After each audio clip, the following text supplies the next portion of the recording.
ভাৰতবৰ্ষৰ নদীৰ ওপৰত আটাইতকৈ দীঘল 19.28 কিলোমিটাৰৰ এই দলংখনৰ বিষয়ে মোৰ ভিডিঅ'টোত দেখুৱাম। মই এটা চমু ভিডিঅ' বনাইছোঁ, আপোনালোকে এই ভিডিঅ'টো চাব, বেছিকৈ শ্বেয়াৰ কৰি দিব। আপোনালোকে জানিব পাৰিব যে ভাৰতবৰ্ষৰ এই দলংখন আটাইতকৈ দীঘল, নদীৰ ওপৰত থকা আটাইতকৈ দীঘল এই দলং। আৰু এই দলংখনৰ বিষয়ে মই জনাব বিচাৰিছোঁ যে মোৰ ভিউৱাৰ্ছসকলক তেওঁলোকে জানিলে সুখী হ'ব। আৰু ইতিমধ্যে জানে তেওঁলোকে যে ভাৰতবৰ্ষৰ লংগেষ্ট ৰিভাৰ ব্ৰিজ, আৰু এই ৰিভাৰ ব্ৰিজখন অসমৰ ফালৰ ধুবুৰী আছে আৰু ধুবুৰীত আৰু লগতে মেঘালয়ৰ ফালে ফুলবাৰীত আছে।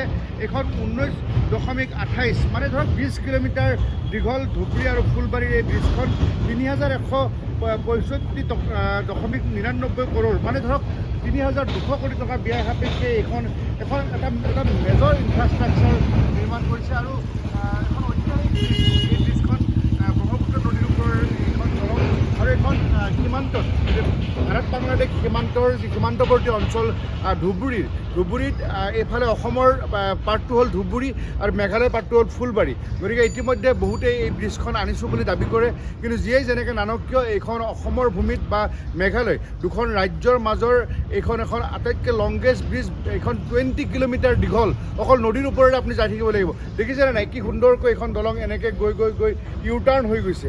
গতিকে খুব ধুনীয়া এখন ধুনীয়া বিউটিফুল ব্ৰিজ বনাইছে, আৰু 3200 কোটি টকা, এইটো ধেমালি এমাউণ্ট নহয়।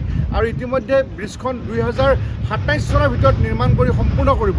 গতিকে আমি এটা সময়ত 1962 যেতিয়া শৰাইঘাট দলং পাইছিলোঁ, তাৰপিছত যেতিয়া 96ৰ গভৰ্ণমেণ্টৰ সময়ত আমি দেখিছিলোঁ যে তেতিয়া নৰনাৰায়ণ সেতু অটল বিহাৰী বাজপেয়ী আৰু সেই সময়ৰ মুখ্যমন্ত্ৰী প্ৰফুল্ল কুমাৰ মহন্ত তেওঁলোকে উদ্বোধন কৰিছিলে।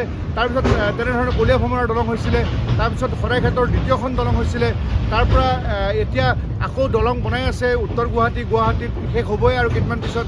কিন্তু এইখন ব্ৰহ্মপুত্ৰৰ ওপৰৰ আৰু অন্য এখন দলং এতিয়া কাষৰ এইফালেদি তেওঁলোকে যাই আছে, অস্থায়ী ব্ৰিজ এখন বনাই এই ডাম্পাৰ চলি আছে, দেখিছোঁ, মই দেখুৱাইছোঁ ভিউৱাৰ্ছসকলক। কিন্তু এইখন যেতিয়া ব্ৰিজখন সম্পূৰ্ণ হ'ব, এইখন যুদ্ধকালীন প্ৰায় 7,000 শ্ৰমিক, ইয়াতে 3,000 শ্ৰমিকে যদি দিনত কাম কৰে, ৰাতি 3,000 শ্ৰমিকে কাম কৰিছে, দিনে নিশাই কাম কৰি আছে। আৰু ইয়াত স্প্ৰিং দেখিছেনে নাই আপুনি?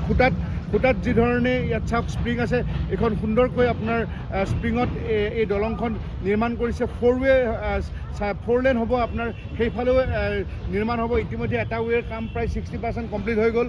গতিকে 2027ত এইখন টাৰ্গেট লৈছে। এইখন মই পুনৰ এবাৰ কৈছোঁ, ভাৰতবৰ্ষৰ নদীৰ ওপৰত থকা আটাইতকৈ লংগেষ্ট দীঘল ব্ৰিজ এইখন ধুবুৰী ফুলবাৰীৰ এইখন ব্ৰিজ, আৰু এইখন ব্ৰিজ 2027 চনত কমপ্লিট হ'ব। 3,200 টকা এইখন দলঙৰ নিৰ্মাণৰ ক্ষেত্ৰত বাজেট। গতিকে অসমে নহয়, ভাৰতবৰ্ষৰ ভিতৰত আটাইতকৈ দামী আৰু আটাইতকৈ দীঘল এইখন ব্ৰিজৰ বিষয়ে এইখিনি কথা মই ভিউৱাৰ্ছক জনালোঁ। আপোনালোকে শ্বেয়াৰ কৰি দিয়ক, যাতে মোৰ যিসকল ছাবস্ক্ৰাইব কৰিছে বিপুল বৰ্মাৰ স্পৰ্টছ চেনেলটো, সকলোৱে মোৰ এই ইউটিউবৰ চেনেলটোৰ জৰিয়তে এই ব্ৰিজখনৰ বিষয়ে সবিশেষ জানিব পাৰিব। Thank U.